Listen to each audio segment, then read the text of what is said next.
So we are gonna start off. We like to kind of just start off with a different topic each call. Today we want to talk about morning routine. So obviously everyone's here for e-commerce, right? Everyone wants to build their business. They want to make money. They want to have freedom, but those things don't come unless you have good foundation, a good solid foundation to build on. And so a lot of times we talk about different mindset hacks, how to feel grateful, how to be present, how to be excited, how to not be scared, how to work when you're overwhelmed, how to not be overwhelmed, how to be organized. And in this call, we want to talk about morning routine, because morning routine kind of takes all those things and puts them into an actual practice. So I wanted to share mine. I wanted Brad and Kennedy to share theirs, and I'd love to hear a little bit about yours. For me, my morning routine it's always changing. It's not, it changes kind of monthly or every few months, because like all of you, I'm human. If I want to stick to a 5 a.m. routine, I could do it, but I might want to go on different cycles, right? Because it's hard to wake up at 5 a.m. every day for 6 months straight, right? So my routine changes, and I've taken lots of different learnings from a lot of different places, different books, podcasts, things like that, and kind of developed my own routine. So what I like to do is, the time, it varies, but these days I'm typically waking up around 5:30 or 6 in the morning. First thing I do is I chug some water, 3 glasses, get myself hydrated, get my system going. And then the next thing I do is I read 10 pages of a book. Sometimes it's more than 10 pages, but if I tell myself I'm going to read more than 10 pages, I won't do any. So I tell myself I'm going to read 10 pages, and I read at least 10 pages. Then I go for some kind of exercise, whether it's a light exercise like a walk with the dogs or a run or weight training, but something to get my body going, get my endorphins going, get my hormones going, wake myself up, get the blood flowing. And then one thing that's really important to me is I do 1 hour in my meditation room. And in there, I got a sauna.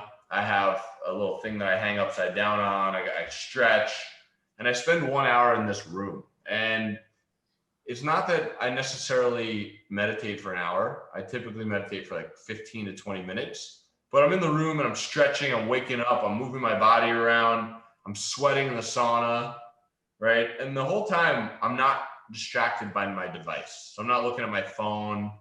I'm not checking my emails or doing anything like that yet. I'm actually just remembering all the things I have to remember from the day before. And I'm letting all the deep, because we live in such complex worlds, that I kind of let the complexities bubble up.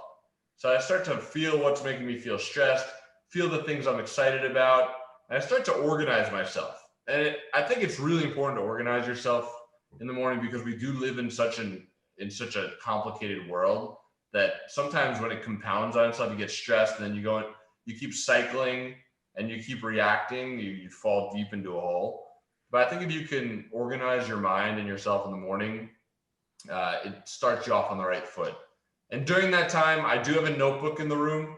So when I think of something I'm excited about, or something that was making me feel stressed that I had to do, write it down. If I have any cool thoughts, I write them down. Anything I might want to post on social media, write it down.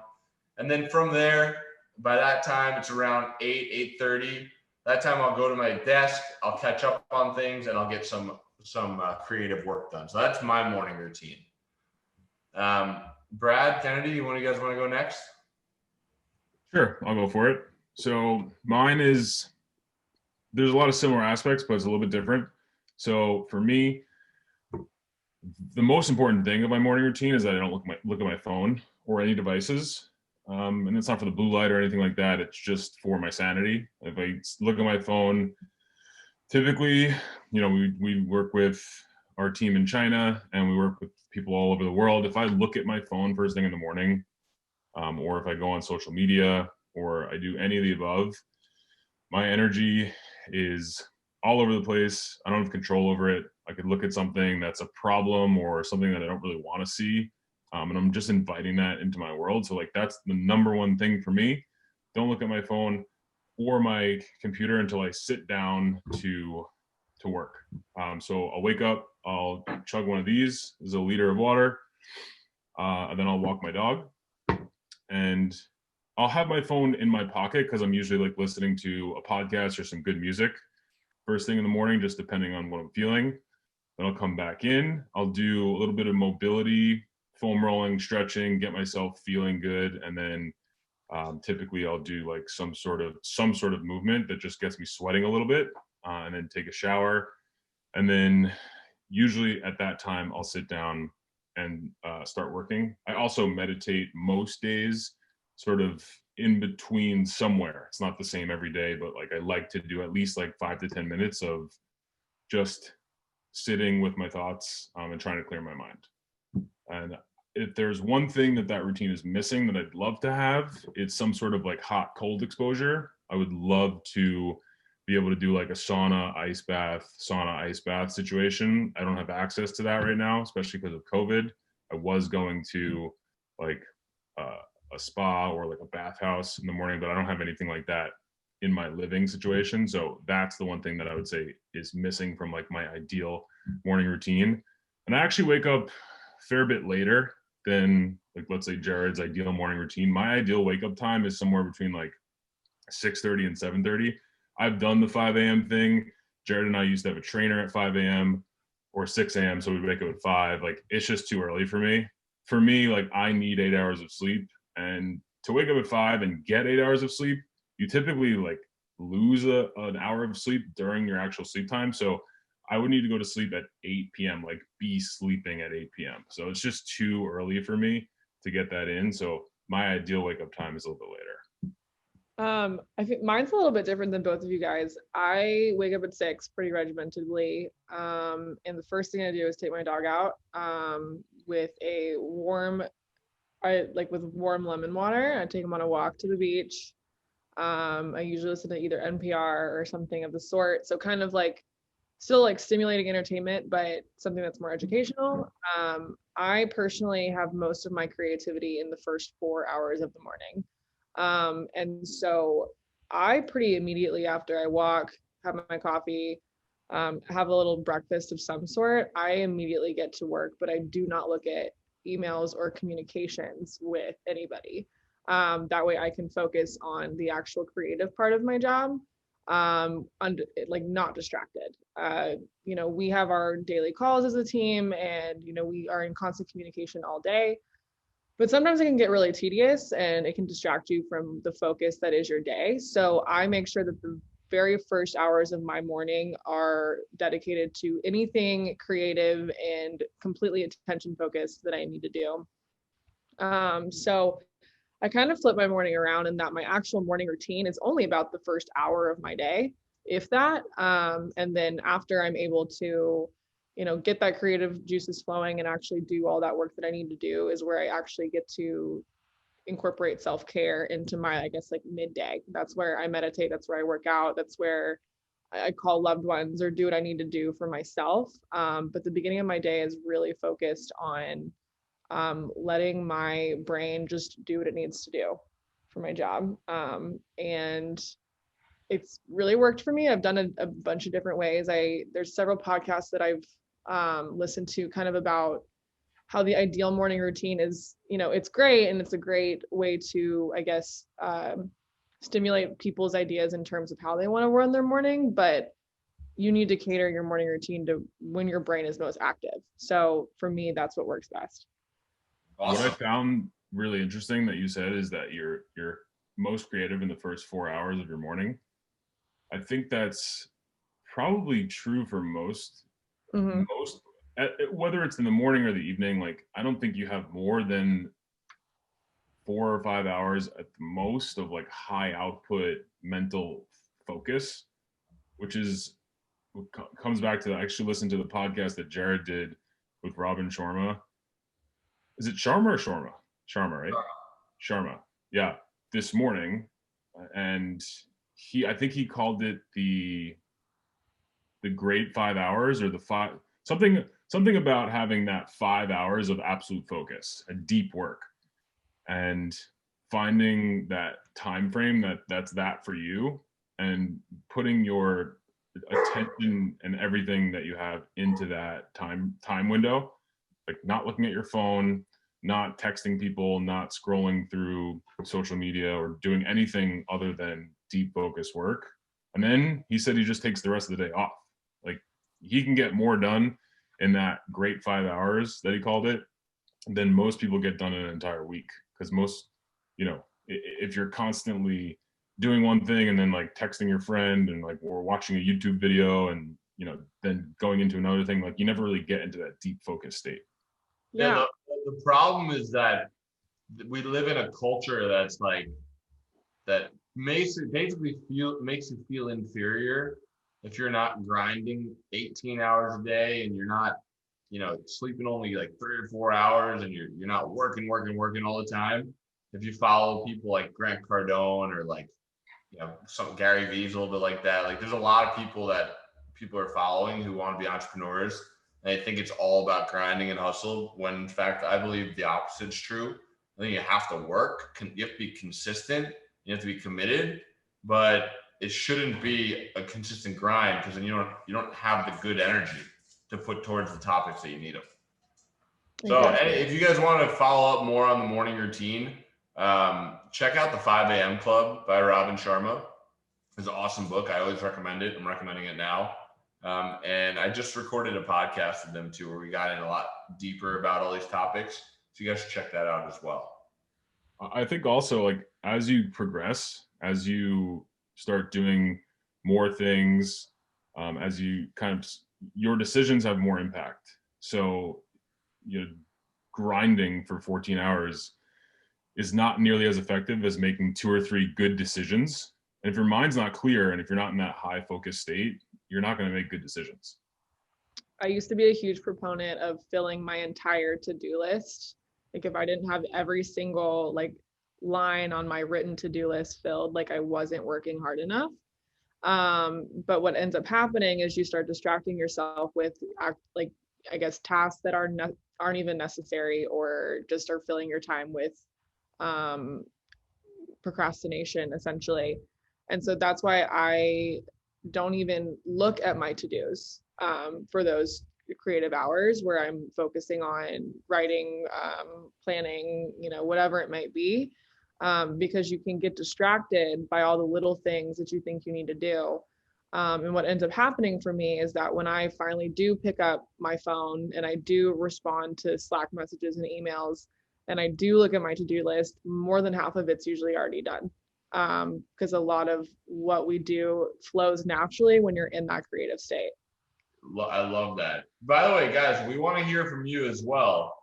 The reason why we have these conversations on Zendrop Live is because it's really healthy to have these conversations. And a lot of people aren't surrounded by peers where they can have healthy conversations like this, talk about mindset. Their friends and family don't speak about these things often. So we want to bring these types of conversations to our community and just keep making ourselves better. So we want to hear from you too. So if you guys want to put in the chat box or in the Q&A a little bit about your routines or your practices, we'd love to hear it as well. Yeah, and raise your hand if you want to come up. There should be a button next to your name that you could just raise your virtual hand with, and we'll call people up if you guys want to chat about this or anything else. Pretty good question actually from Lepaso about pricing on Zendrop. Brad, do you want to explain, so the question was basically, we have a product that was scaling and then the price went up. I could actually explain it, and then Brad, if you want to jump in as well. The way that Zendrop works is, we have hundreds of thousands of products listed on the platform, and they get listed when you guys want them imported, right? You put them on there. And then a lot of the times the products sit there for months and months, but pricing isn't really fixed, right? Because shipping changes over time. Different factories produce different things. Different commodities go up in price, for factories using a certain type of metal or plastic prices may change. And also, with COVID, we're not really seeing very many decreases in pricing. Most of the time it's more expensive to ship.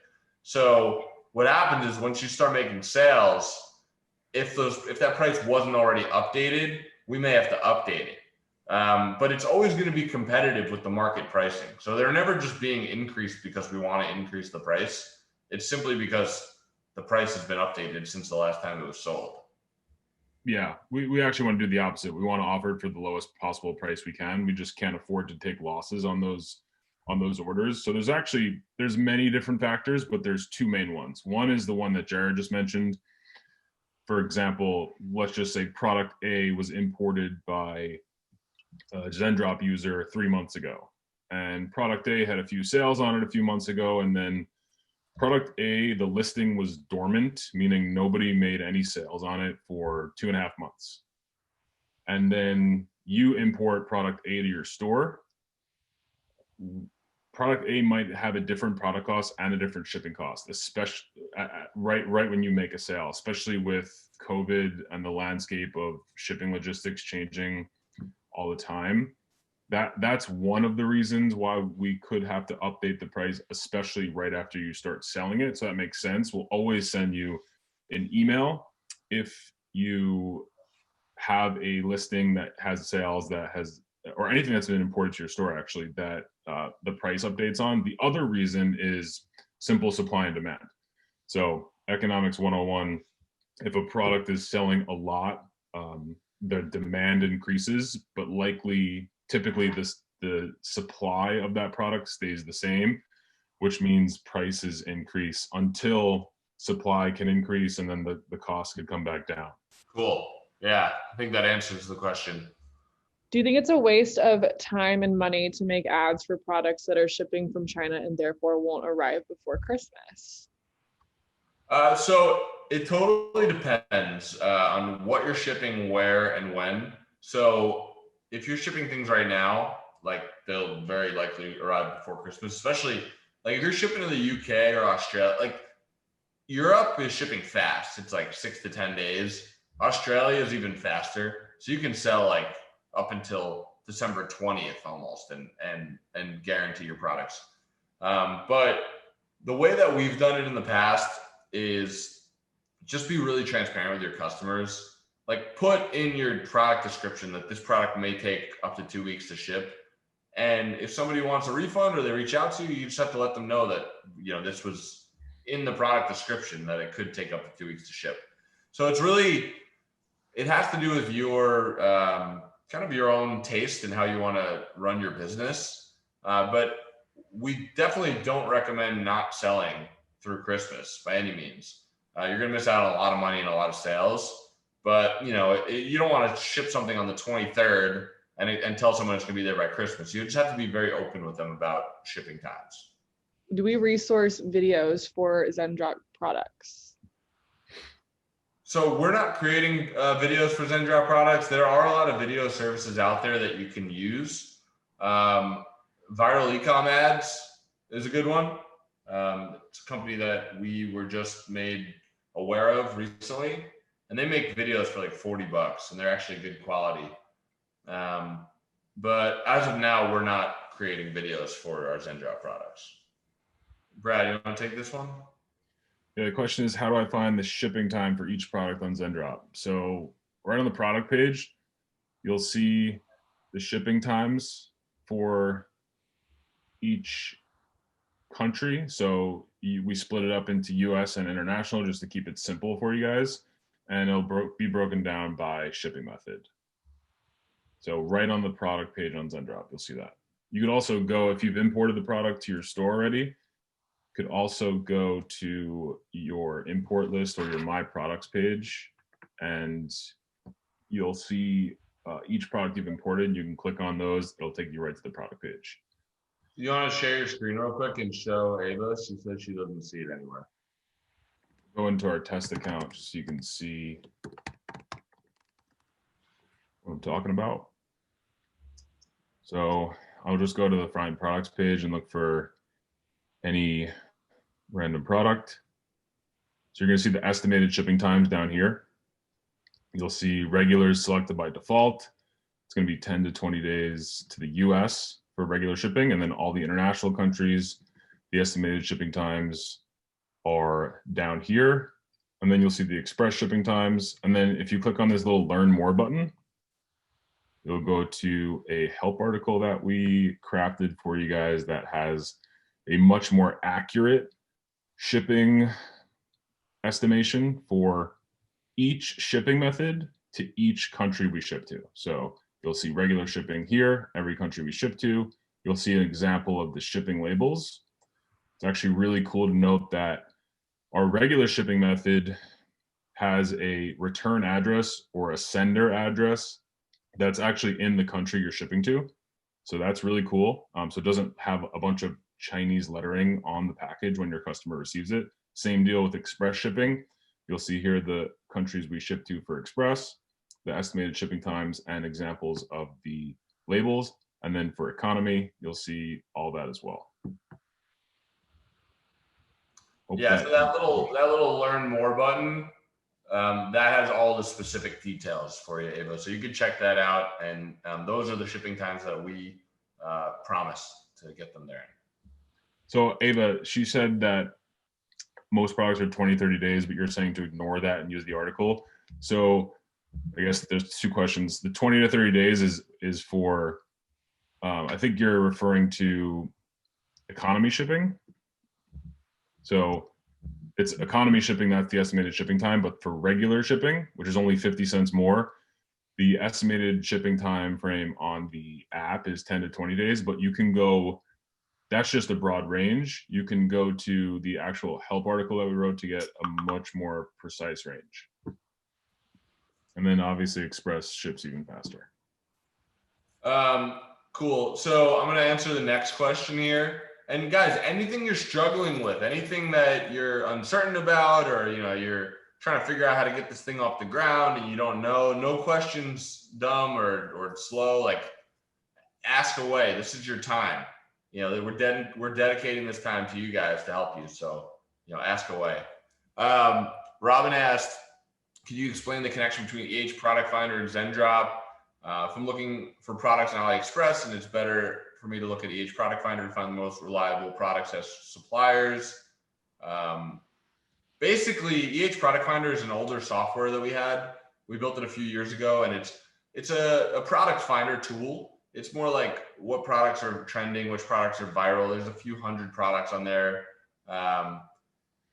We built that before we ever built Zendrop. So if you're using EH Product Finder and there's a link to AliExpress, you can most likely find that product on Zendrop already. And if not, you could use our import feature to just go ahead and add that product directly to Zendrop immediately so you can start selling it from Zendrop.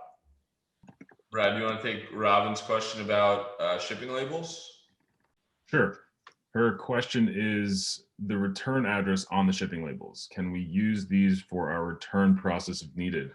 The answer to that question is no. If you need to return something, you can contact our support team and they'll give you the return address that you need to send it to. But we are not liable for the return shipping fee. Typically, it would be cheaper to just ship out another product. So if you want a replacement, if there's something wrong there's a defect on the product and you want us to send a replacement, we'll be happy to do that. But if it was just something that your customer doesn't like or doesn't want, another strategy could be to give them your business address or a PO box or your personal address or whatever you want to do and liquidate that some other way. That's a good option B. Tony actually asked a good question. He wants to hear a story of going from failure to success. What did you initially try, tweak, and finally figure out? What does that process look like? And I think that's a really awesome thing to discuss, because when you haven't yet won or had your first big win, it's nowhere to be found. You don't see it. It's not in the near future. It's not there. If you rewind my life about 8 years ago or so, I was living in a studio apartment with 3 air mattresses, with 2 other guys eating peanut butter sandwiches every day and working at a restaurant at 6 o'clock in the morning until noon, and then working on my business afterwards. And I had no idea where success was going to come from. From there, I caught some traction with my first business, which was I was throwing concerts, and I tasted success, which was cool because it proved to me that I could do it. But then I lost everything, and this is where like ultimate failure kicked in. I lost everything when I was about 23 years old after having, almost made $1 million when I was 21. And yeah, I grew up with a single mom in a 1-bedroom apartment. So when I lost everything, I had to move back in with my mom in my apartment. And I was crushed because I had this big ego. I had tasted success. I thought I figured it out. And now I'm sitting here sleeping on the couch in my mom's apartment with no money, no direction, and absolutely no idea of what was to come because my business failed. I didn't have a job. I had no idea what I was going to do. So I felt pretty hopeless. And so I started actually focusing on myself. I started focusing on feeling good. That was the first thing I did. I started running. I had read a book called The Way of the Peaceful Warrior. And it was very insightful to me that you have to be gentle to yourself. You can't be so hard on yourself. You have to be compassionate. You have to love yourself. And, I started just focusing on trying to be happy because I had this big ego and I was in bad circumstances. And out of nowhere, I got an email from a company called Yik Yak. They had just raised $10 million and they wanted to market to college students. They wanted to sponsor my shows that I wasn't throwing anymore. And I was just trying to be a good person. So I gave some advice to them and it led them to hiring me. And that was my next step on my journey. Now, it wasn't like, boom, success came, but it was the next step. And from there, it led me to other steps that were totally unexpected. From being a Yik Yak, it led me to getting my hands on a hoverboard. My friend thought I was a good marketer. He sent me one and I started selling those, and that was my next step. And I never thought I was going to sell hoverboards. I didn't know I was going to sell hoverboards until one came in the mail. From there, I learned some skills. I grew my network of people. I got better people in all areas of business, and I started selling other products. And then out of nowhere, and there was ups and downs the whole time. It's not like I hit success and felt good. Every day there was a low and a high. Every week there was a low and a high. But success is like this, but you keep going up a little bit, and your lows feel like lows, and your highs feel like highs, and life ebbs and flows. And I was at a point where I was doing all right. And one night, randomly, I got an email that said how to sell products without ever seeing or touching them. And I was like, that sounds too good to be true. And I opened the email and I learned what dropshipping was. And the next morning I built a dropshipping store. And that was my big moment that was like my first initial actual success that I was able to grasp onto. That store grew from 0 to $2 million in 60 days.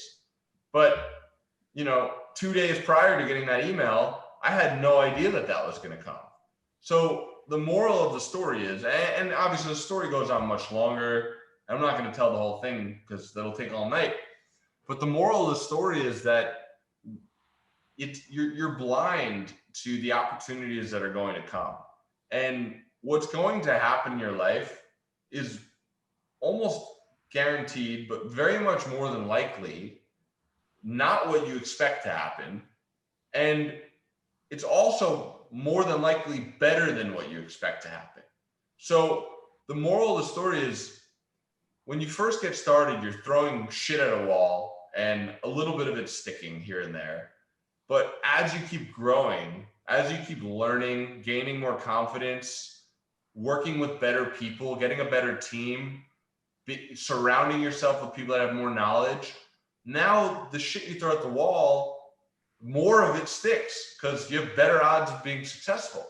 So the moral of the story is, you just have to keep moving forward a little bit every day and expect the unexpected, and know that you're blind to what it is that's in your path until it comes, and keep yourself excited knowing that something will come. And that's the truth. And there's no other way for me to put it. So I hope that answers your question, Tony. I think the most important takeaway from that is that I was a victim of this also. Most people, I would say everyone when they first start out, thinks that they're going to point A on the map, right? They think that that's the end goal. It never is. If you reverse back 8 years, sleeping on an air mattress, eating peanut butter sandwiches, like you would have never even, I mean, you've reached point A through Z at this point, right? You might be on double letters at this point, but you never thought that you had like one goal in mind, right? And it was like the concert company, right? Electric Flurry. It was like, that's what it is. Like, that's my ticket out of here. That's what I'm going to do. But the action towards that goal brought you to point B and C and D and E. And it's just, you just keep moving. It's action. And the thing is, if you gave me the opportunity back then to peer into my life now, I would have been like, woo, like it all happened. But now in my life, I'm like, my goals are so far away from me that I'm further away from where I want to be now than I was back then. And it's ever evolving. So really the moral of the story is just enjoy the journey because it's never ending. So if you don't think you're successful, it's relative. There is no success. If you buy a nice car, it doesn't mean you're successful. If you have 5 houses and a plane, it doesn't mean you're successful. You're going to always want more things. Just live in the moment and enjoy the moment, really. That ties into another really good question that's in the Q&A box. Harris said, I love e-commerce, but biggest challenge is understanding the Facebook targeting, the audiences, the scaling. How do I navigate my way from mental block? The answer to this question is one word: action.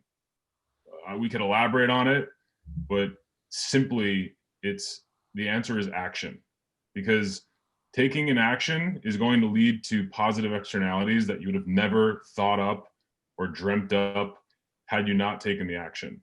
It's going to lead to learning. It's going to lead to more opportunities. It's going to lead you to more experiences and more opportunity, like point blank. You're going to learn a bunch of, just by taking action on trying to figure that stuff out. You can learn an infinite amount of things and then use those in the next opportunity that you get. And if you stay stagnant, you won't get any more opportunities. And a practical piece of advice for taking action is set small, bite-sized, consistent daily goals. So if you're trying to get past a Facebook mental block and you're not doing it every day because you're like, I don't want to figure it out today. Imagine had you went on Facebook ads every day for the last 30 days for 1 hour per day and tried to create ads. You just imagine how much progress you would have made until now. But your mind will tell you, no, you don't want to do it today. It's too hard. It's too much work. I want to go watch more YouTube videos first. I want to ask these questions. And then another really practical tip is go in your Zendrop account and look at Zendrop Academy. That'll show you everything you need to know about Facebook ads. I was about to plug that. So if you guys don't know Zendrop Academy, Brad, you want to actually share your screen and show everyone where it is? We just added this to the platform and it's amazing. Some of you guys may already know about it, but if you don't, you want to check this out. Yep. So if you go to the gear icon right here and click on Zendrop Academy, it'll bring you to this course that we compiled, which is basically the best Facebook mental block cure that you could ever ask for.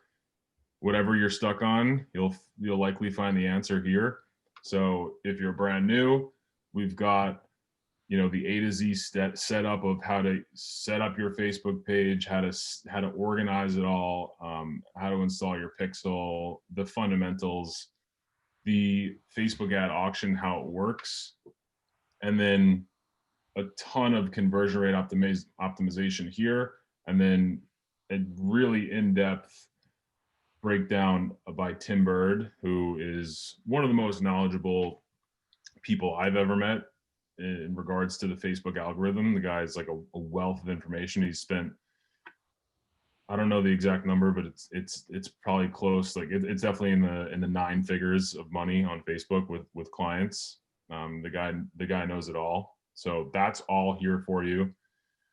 We've got 4 different testing methods that we've used and proven in the past. Each testing method, we explain it, and then we go in and actually do it. So it's all there, like, in many different methods as well.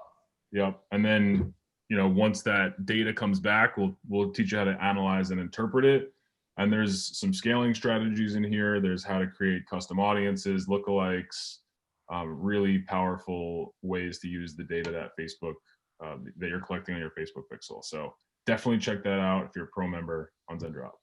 Yeah, if you guys haven't checked out Zendrop Academy, even if you're good at Facebook ads, you should definitely check it out. We put so much effort into building it. We built it with not just with concepts that we've learned, but concepts and strategies that we've used to make multiple 8 figures selling online. So it's practical. Check it out. I'm very, very passionate that you look at this. Okay, let's see. We got some other questions in here. I have a product making 40 sales in the first 3 days. The next 2 days, it really slowed down. What's the next step I should do? Well, first of all, advertising is not consistent until you're spending a lot of money and until your pixel's extremely like fed with information. It's not going to be consistent.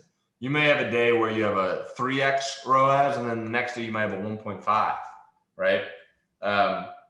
So what you want to do is you want to start testing creatives. So you want to go to viral ecom ads and have them make 5 videos for you. Get a bunch of photos made, edited, whatever, and test a bunch of different creatives now. Because now you know that the beauty of making the 40 sales is not that, okay, that's it, I made it. It's that, okay, I found a product that could potentially be a really big winning product. So now you want to start testing. This is when you want to go crazy with creatives and crazy with audiences. You're starting to build enough data now where you can make lookalike audiences of people who've added to cart, people who have viewed content. So now you're at the point where you really want to start testing creatives and audiences. Which one do we want to take next, guys? Let's take Ava's question. If an ad hasn't gotten any sales in several days, how do you decide whether to kill the ad versus tweak the ad versus tweak the audience? Well, it depends on where you're at in the process. If it's a brand new product and you're running ads and it's not getting sales, move on to the next product. Moving on to the next product is, I want you guys all to hear me say that and take it to heart. Move on to the next product. Dropshipping, the beauty of it, you don't have any inventory. You can sell anything in the world. And 90% of the products you test aren't going to be successful. So if you just started, the answer is move on. If you've been running it and the ad set has been running for a few weeks and it's been a good ad set, I like to look at the last 3 days, the last 7 days, and the last 14 days. If it had great data for the last 14 days, good data for the last 7, but not good for the last 3, you want to keep giving it a chance. But if you were running it for a month and the last 14 days weren't good, you kill the ad set, and you could just keep testing more ad sets. We're pivoting to Google search ads and keyword search. Any tips on running effective Google search ads? So one tip right off the bat is make sure if you're running Facebook ads, you want to also be running Google AdWords with your store's brand. So if you own thecoolestgear.com and people are, buying your products or not buying your products, if you run a Google search campaign to with thebestgear.com, like that name, you're going to literally get like $1 purchases, because the only people that are searching that are people that like saw your product earlier and forgot about it, and they're trying to find your store. So that's guaranteed profit. Other than that, Google's great, but it's not as scalable as Facebook. It's more like Google's more like sweeping up. It's like retargeting. You're sweeping up the people that didn't buy. You can also take advantage. Like if a product is going viral on Facebook and you can't necessarily catch the train, you can also run search ads to those products as well, because a lot of people are probably seeing other people's ads and going to search for it. So come up with search terms for products, for names of the product that may be a little bit different. So like, let's say there's a big brand of like leggings that have fur on the inside, right? That's a pretty trending product right now. You could run search terms like furry yoga pants or warm yoga pants or whatever it is. And then when you find the campaign that works, that's the one you want to keep running. Harris asked a quick question. If you need express shipping, should we turn the button on? You're talking about the toggle switch, that you'll need that on if that's the only way to turn express shipping on. So if you want to use express shipping, go into the My Products page, toggle that on, and then every order that's eligible for express shipping will be shipped with express shipping. Tony's asking about the lazy man testing method. He's got a ton of content views, ton of add to carts, and about a 6% click-through rate, but no sales. So he said, what do you think the deal is, and why aren't people purchasing? So high level with the lazy man method, the purpose of it is to give you a really simple method to test a lot of products. So typically if you don't have purchases, you want to just move on to the next product. But if you are getting a ton of add to carts really cheap, and you think the ad might be performing, it could be your price point. So maybe you want to sell it for a little bit cheaper and see if that increases your conversion rate. If you're not making any sales, you have a 0% conversion rate. But if you're getting a lot of cheap traffic and you can get that up to a 3 or 4% conversion rate, it could work. But typically with lazy man method, if you're not making sales, it's just move on to the next product. And like, I can't state that. I almost want to put like a banner behind me here that says move on to the next product, because that's the name of the game. If you guys are drop shipping, you got to just like take a minute to realize how easy this business is compared to other businesses. It is so easy. You could find what's trending and sell it. You don't even have to see it or touch it. So the name of the game is testing products. That is the whole strategy. You could spend, if you're spending less than 80% of your energy on testing products, if you're working on your website and your copy and making your website pretty, and good for you, but you're not going to win. You're going to win when you're testing 20 products a week. You're going to win. I mean, if you have the budget, I recommend you test 50 products a week, because think about it. Out of those 50 products, you're going to get one that works, that you can scale, that's going to be really profitable. But if you're putting so much energy into all the other stuff and it's taking you a long time to test products, you're going to keep running into the same problem. You're going to run things, it's not going to get any sales. And the piece of advice I want to give is put the least amount of effort you could to getting a product ready to sell before you test it. Because what happens is a lot of times people put so much effort into getting the product ready to sell. They get custom videos made, they get custom banner images on their website made. They're putting all this effort in, and then the product doesn't work. And then what happens to you mentally is you start to associate trying hard with your products with discouragement.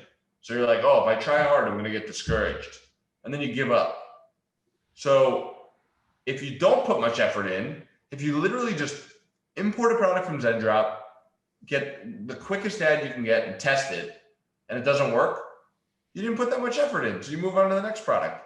But once it works, once you start getting sales, that's when you put the effort in. That's when you get the videos made. That's when you go test your landing page to increase the conversion rate. That's when you spend the time working on the product. Until then, you're just testing. That's the name of the game. Yeah, I think that's a super important concept, because I think when most people start out drop shipping, they run into the sunken cost theory a lot, right? Happened to me right when I started. You put a lot of time and energy and effort into getting something going, to testing it, to get some sales, and your mindset is like, I've dumped so much time and energy into this product, like I got to make it work. You can't, it's too sticky. You can't move on to the next thing. Yep. Harris is asking what the minimum you recommend to spend on each ad before moving on. Harris, I highly recommend you look at Zendrop Academy and look at our testing methods. We're very specific in there. So, and there's many different ways to do it. So spend a little time looking at Zendrop Academy, and that should give you some insight on how to move forward. Yeah, and once you start doing it, you'll just get a feel for it. You'll get a feel for all the different metrics in the ads manager and what they're telling you. So like each metric in there is in there for a reason, right? Tons of people started using the Facebook ads manager and gave feedback to Facebook, and they made all these metrics available because they all tell you a different piece of information, right? Like before, we got a question about no sales but a 6% click-through rate. That means something about your ad copy or your creative is super enticing. People are clicking through your ad and going to your website, but then something on your website is causing people not to convert, right? So maybe it's the price point, maybe it's the product images, maybe it's the copy, maybe it's because your add to cart or buy now button is below the fold, and there could be a million different reasons, but that piece of information is telling you something about a certain step in the process, right? You're getting really good results on Facebook. That's Facebook's job, is to get people to your website. What happens on your website is strictly to do with your website. It has nothing to do with the Facebook ad, right? So there's two different pieces to the equation, right? There's what's happening on Facebook. What do your numbers look like on Facebook? Big one there is click-through rate. And then once people land on your site, what's happening on your site? Are they adding the cart? Are they initiating checkout or adding payment information? Are they purchasing, right? So each step of the process tells you something different. So Lepasso is asking, after how many sales should you start putting in effort? Great question. Look at Zendrop Academy. Look at the lazy man testing method. For that method, it's after 3 days. If the product doesn't have at least 5 sales, you move on to the next one. But there's many different methods. So Zendrop Academy, I will refer you to Lepasso. If I request a product sourcing, how long does it take for you guys to get it all set up? So when you request the product to be sourced, you can start selling it immediately. Once you record a sale and fulfill it on Zendrop, we'll get back to you within 24 hours with a price quote. And keep in mind, we do get a lot of feedback about the price quotes saying, hey, this product is 50% cheaper, 30% cheaper on AliExpress. Kennedy just filmed an awesome video about this. And a big reason for that is because the AliExpress listings are often deceiving. There's a few deceitful tactics that they use to try to win your business.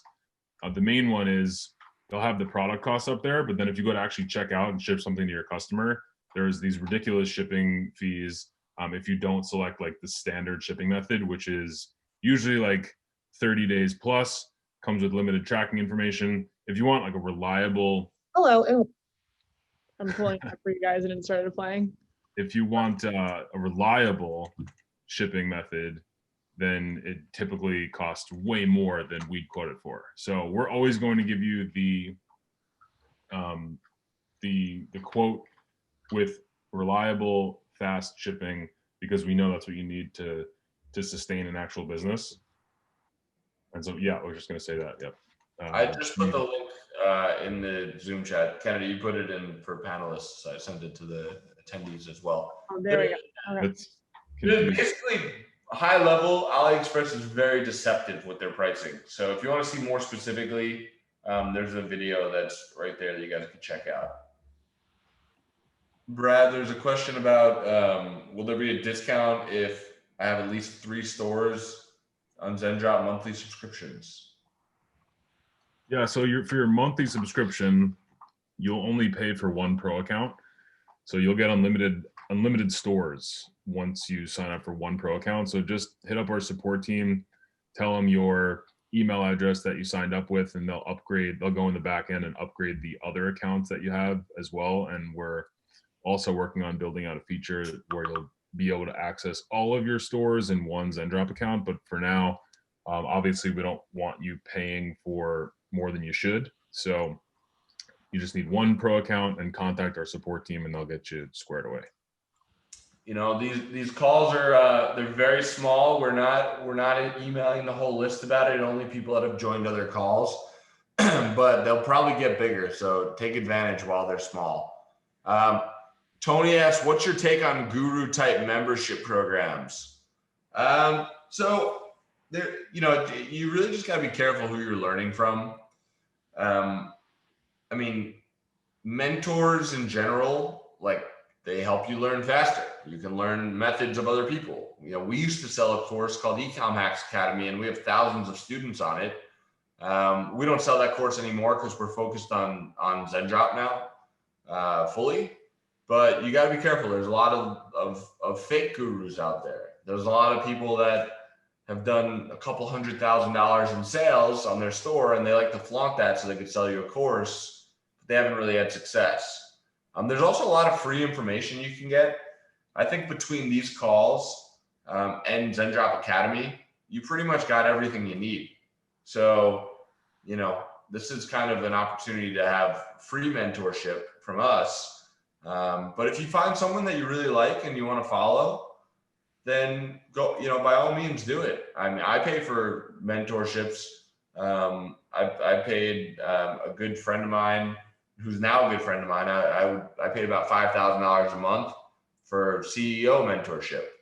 I also am part of a mastermind that costs 30 grand a year to be part of, because there's a bunch of high level people there. And I learned, one golden nugget. It's all relative too, right? Like, if you're making a lot of money and you could make 10% more money by doing something, then it's worth it. But it just depends. You got to be careful on who you're learning from. Yeah, that's a good piece of advice. You got to be very wary of somebody telling you that this is going to work, that you're going to find success quickly, because the world's a very efficient place. Nothing is, if something was that easy, it'd be exploited a million times over already. And so you have to be very wary of somebody selling you a get rich quick scheme. There's no such thing. That's just somebody else getting rich off of you. Yeah. Can't get rich quick unless you get lucky with a big dropshipping product. And then you can get rich relatively quick, potentially. Well, the only way to do that is if you learned, unless you got, like, yes, there's a lot of outliers, right? Like, if you run a random experiment millions of times, you're going to have 1 or 2 people that are just massive outliers, both at the top and the bottom, right? Most people are somewhere on that bell curve, right? Like, even you got pretty lucky on that one product, but you took 10 years of prior learnings and opportunities and experiences to capitalize on that one opportunity and to even get there, right? To even put the pieces in place to even get there. Yeah, and another thing too, guys, like, the longer it takes you to, like, gain success, actually the better, because you're probably not ready to leverage the success that'll come your way. If, like me, for example, I had some success back when I was 20, 21 years old, but I wasn't ready for it. I didn't know anything about finances or cash flow. I didn't know anything about taxes. I didn't have a good team. I didn't have a good lawyer, CFO, accountants, right? I didn't know how to invest. So I made a bunch of money and then I lost it, and then it took me 8 more years of trying things to make money again. And and today I'm better than I was 3 years ago. In 5 years, I'll be better than I am today. So as much as I want to make $1 billion today, am I best served making $1 billion today, or am I best served making it in 5 years? In 5 years, maybe I could do something that helps the world, whereas today I might not be able to. So just because you haven't been there yet doesn't mean that you're not meant to be there soon. So don't feel like you're in a rush, and don't compare yourselves to other people. The people you're probably comparing yourselves to, you're probably comparing yourselves to a fabricated version of their lives that they post on social media. So don't look at other people and be like, oh, I'm not there yet, and let that get you down, because you're just going to keep getting that same feeling. Turn off that switch, focus on being a good person, and the things will come the way they're supposed to. Cool. Seems like a pretty good spot to wrap it up, coming up on an hour here. Do you guys have any last minute questions for us? I think Ben said a feature request. Having the ability to filter for delivered and non-delivered items would be awesome. Any plans to add this? That is a cool feature request. I haven't heard of it yet, but I'm going to add it to our backlog right now. We love feedback as well. So like any features, I mean, that's how Zendrop was built, right? We put it out there and then we got a bunch of feedback and we made it better. And that's what we'll continue to do. So we love getting your feedback, and anything, please share it with us so we can keep making the platform better for you guys. Yeah. I mean, I literally just took that piece of feedback and put it in our team's backlog, and one day eventually we will implement that. So it's that simple to request a feature on Zendrop. We love the feedback. Love it. It's like chocolate. Great. It's delicious. All right. I think that's a good note to end it off on. Thank you guys for spending this Thursday with us, and have a great Friday and a great weekend, and we'll see you next week. Thank you guys. See ya. Bye, everyone.